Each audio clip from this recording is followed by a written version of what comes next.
Brief introduction of myself. I am a funeral service professional. I've been doing this since 1999 for my family's funeral home. I'm the fourth generation in the funeral service industry, which started in Providence, and we have a location in Cranston and also in Narragansett. I'm married to my wife Jacqueline, and we have two children, Rocco and Melania. My son Rocco is 14, and my daughter Melania is 12. Excellent. I'm currently a two-term state representative for Coventry, District 28. It's been a complete pleasure to represent Coventry in District 28. On my business platform, my strong business platform is what I've been running on since day one, and it's been tremendous. It's been tremendous being able to fight for small businesses in Rhode Island, in such a state that doesn't really appreciate our small businesses. So I'd like to think I'm one of the most vocal Republicans in the State House, and I think it's important that folks know and continue to care for our small businesses here. And I've been out there fighting. All right. Well, so running for Congress, especially U.S. Senate, is a huge undertaking. Why did you decide to run for that particular office? What's driving you exactly to defeat Sheldon Whitehouse?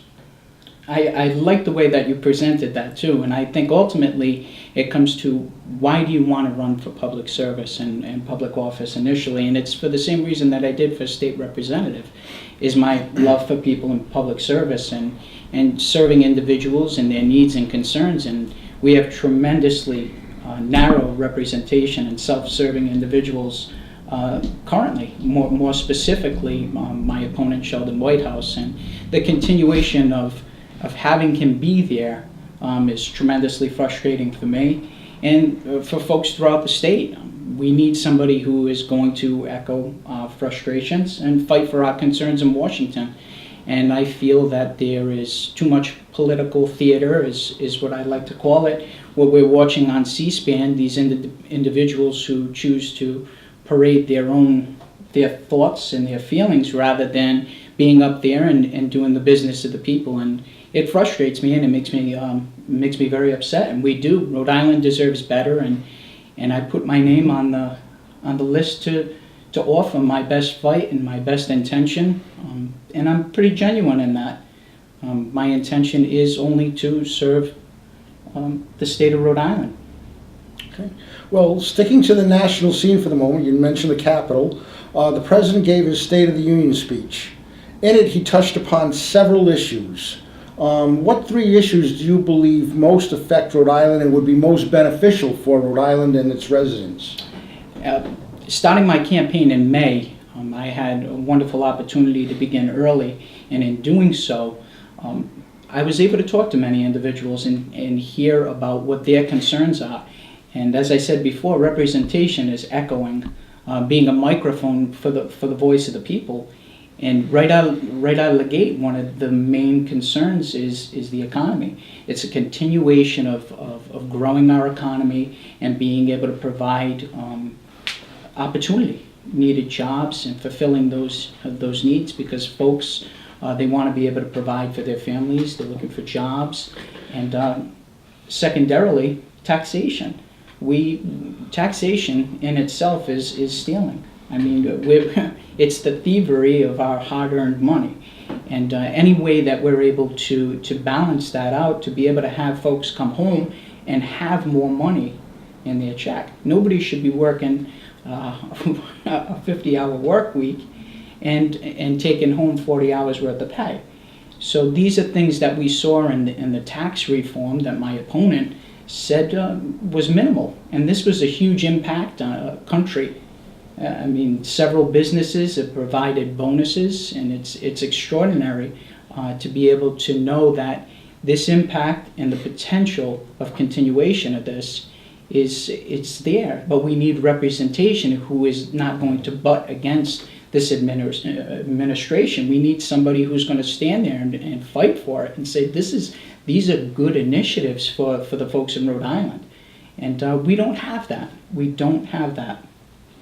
Well, you hit upon one of the other topics was that as far as partisanship goes, the delegation from Rhode Island, including your opponent, Senator Whitehouse, are the second most partisan representatives in the Congress at the moment, in the Senate, as a matter of fact.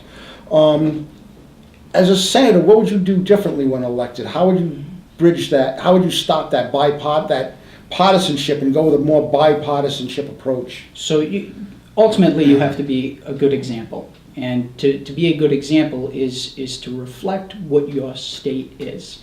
And we have a very unique blend of individuals here on a political scales, on everything, on all aspects.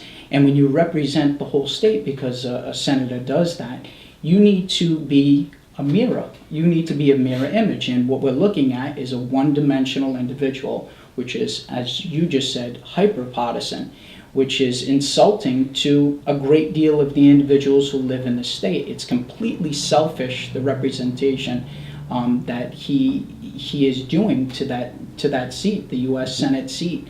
And it's frustrating.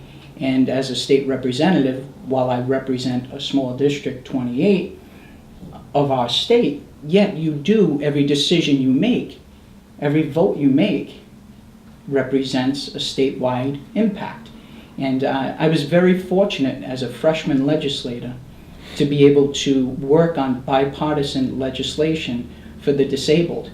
And I had passage to it because I was able to work together. And I think that ultimately is very important. And issues should be looked at as issues and how they will positively impact those that you serve. And that's not what we're seeing now. We're in our country is rebuilding. And we need folks that are prepared to pick up and be able to build and not resist. We're seeing too much resist. We're seeing too much protest. And it's a party thing. And you'll hear me say many times through the campaign is that I serve the people. I don't serve a party. And I think that's very, very important because when elected, you do represent and serve everyone in the state. Your opponent has given 193 speeches on climate change on the floor of the Senate. Most of those speeches occur at 4 or 5 o'clock in the morning, where people don't know that, but that's when it does occur. What is your position on climate change, and what would your focus be if when you get into the Senate? Sure.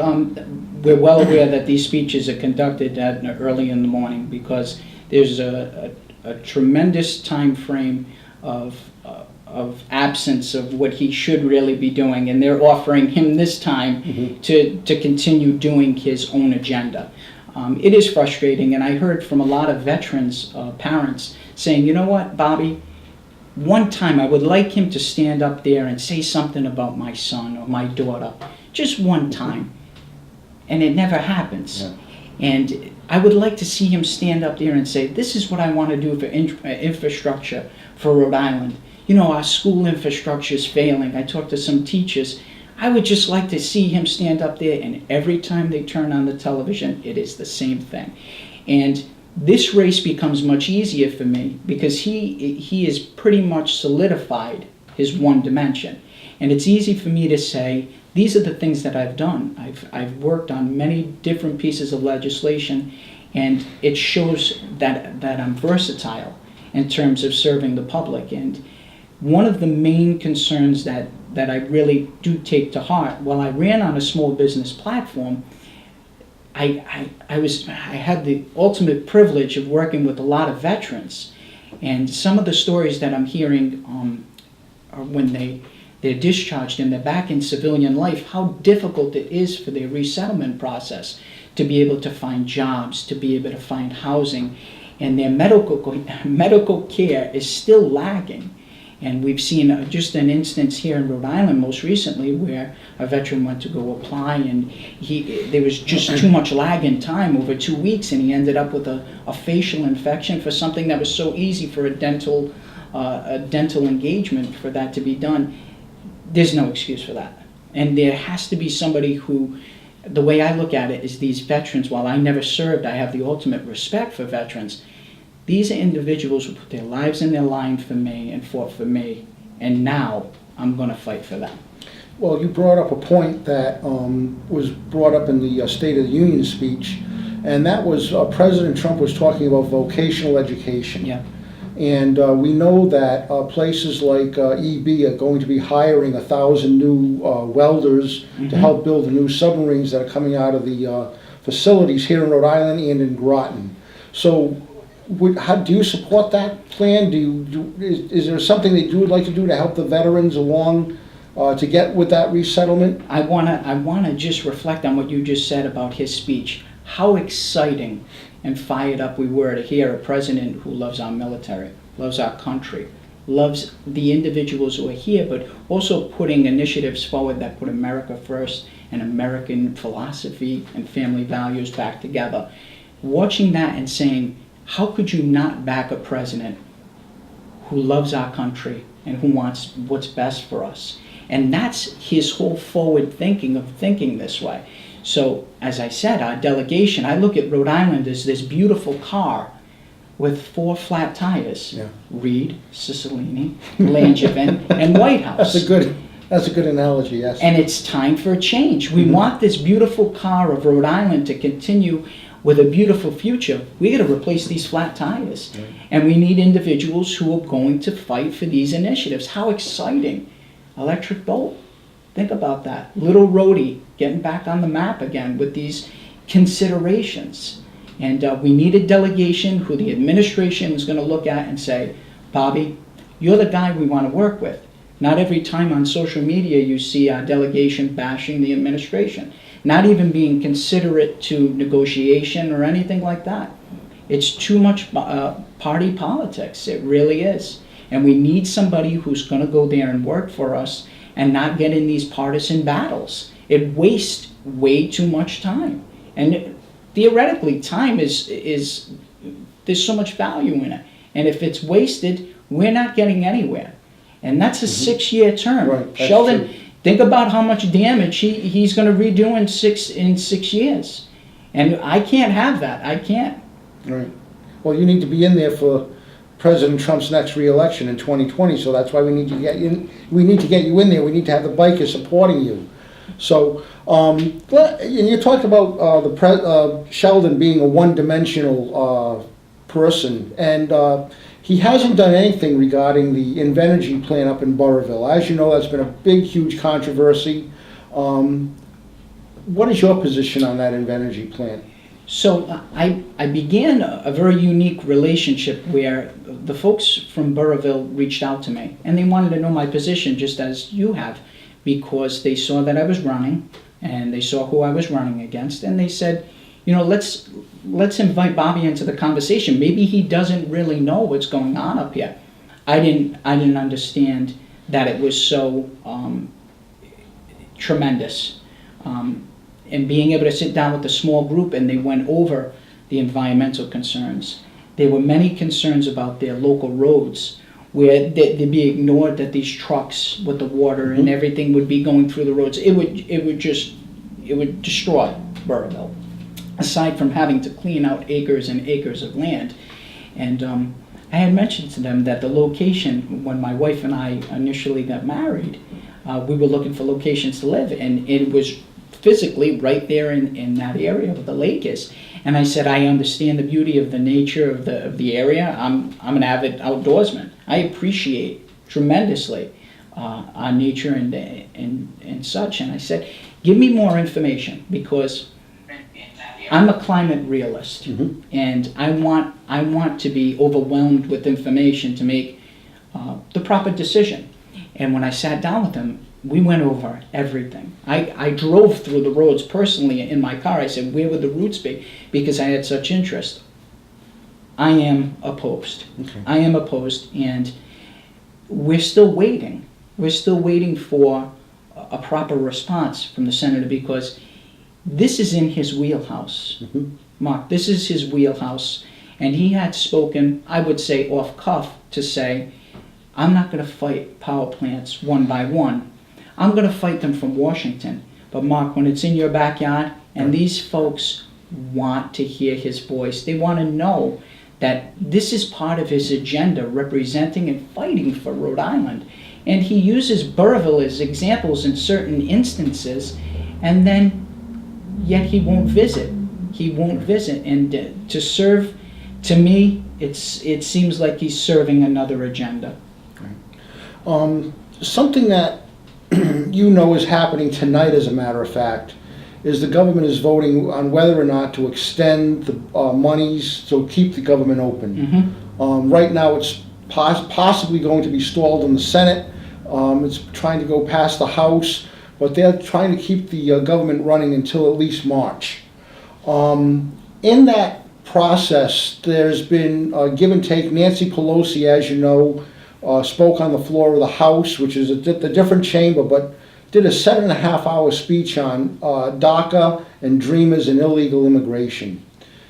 What is your position on illegal immigration, DACA, and the Dreamers? So I just want to remark about her. She, if you notice during the speech, Trump's speech, she sat through that whole speech. Mm-hmm. There were instances where there were good government initiatives that she could have taken a position to say, you know what, let me support the president, clap and say, you know what, I can stand alongside with you on this. These are things. Never stood up once, but yet stood up for 7 hours to fight for one issue and one concern. And that's poor representation. In terms of illegal immigration, I've always been very much out front on this because I know the financial impact it has caused on Rhode Island and our resources. And I've always taken a firm position in saying that there is a process and we need to respect the process. We're a country of laws. And many presidents before this, even Democrat presidents, have said the same thing that Trump is saying now. So it's not unheard of. Now the pushback I can't understand because it's practical. There is a process, you respect the process, and that shows the love and respect for the country that you want to enter. By doing it the wrong way, it doesn't show that you have any respect for the country, and the president is taking the position and saying, this is what we're going to do. But we also, how exciting to have a president who's brave enough, the guts enough to say, we need to address illegal immigration. And he's taken a step back and said, listen, we're looking at all different political philosophies on this. And he said it. Not everybody is going to be 100% satisfied, but we need to get something done that's appropriate for protecting our communities and our borders. And this is very important. And this is the proposal of 4 pillars we're going to put forward. And in consideration to all 4 pillars, we're looking at something that makes sense. And not every aspect of each of the pillars is going to satisfy, but it's a comprehensive outlook at this. There isn't only one dimension that you can put forward with illegal immigration because there's many different instances that you have to consider. And that's what he did. He put that forward and folks were excited. They said, well, maybe one pillar over this and this and that. But it's a package. It's a comprehensive outlook at this. And in all fairness, if the proposal is passed and it goes forward, we're going to see a dramatic change. We are. There's no question. And it's not done by executive order. It's done by the proper channels. And unfortunately, with the past administration, DACA was failed. It was those individuals, the Dreamers, were failed by the past administration. So now, from a compassionate outlook, the president has said, this is what we're going to propose for DACA. And I support the proposal because we're looking at this from a wide spectrum. And we need to look at the positive. And the positive outweighs any negative of stalemate. And if we continue doing this, Senate passes it, House doesn't. House passes something, Senate doesn't. This is a time frame that could have been addressed. And that's what the way he looked at it with the 4 pillars and said, we need to address this right away. This is something that I think will consider all aspects. So, do you believe the Senate should go over to using the 51 vote rule to pass legislation at this point? Usually they say, they call it the nuclear option, which it really isn't. It isn't a law where you can use the 51 votes to pass any piece of legislation. Is that something you would support when you're elected to the Senate? I think in certain circumstances, I do feel strongly that it's appropriate. Okay. Well, I want to thank you for your time. It's been about 20 minutes or so, and I thank you very much. The Bikers for Trump is going to be putting this up on their Facebook page. Please, there are people that want to see it, and if there are any questions out there, you can type your question now. You can ask Bobby a question. I'm just wondering, I thank Martha for sharing the post. Thank you very much, Martha. Is there anybody out there that wishes to ask any questions online while we're here? Thank you, Kathleen. Awesome interview. Sal Gillespie, Giuseppe Caizo, thank you. Great job. Thank you very much, Sal, for that comment. And I guess we don't have any. I guess we don't have any questions for the audience. So I thank you, Bobby. Why don't you tell us a little bit? Where can people go to see your website, to get more information about you, and to volunteer and to donate to your campaign? Can you give us some information? Sure, absolutely. I could be found. My website is Bobby4Senate.com is my website, and there are links to my Twitter and Facebook page. And I'm tremendously active on social media, and more importantly, something that I think is very important is my cell phone number. And I haven't seen any other candidate give out their personal cell phone number, but I think it's very important that if you have an issue or concern, 401-580-2500. I always have my cell phone on, and I'm always accessible. You do leave me a message, and I will personally return it also. I see a question here from Wendy Hale about sanctuary city policy. What is your policy on sanctuary cities? Sure. In terms of, as I said before, with the illegal immigration, has been a tremendous financial burden on our state and on our country.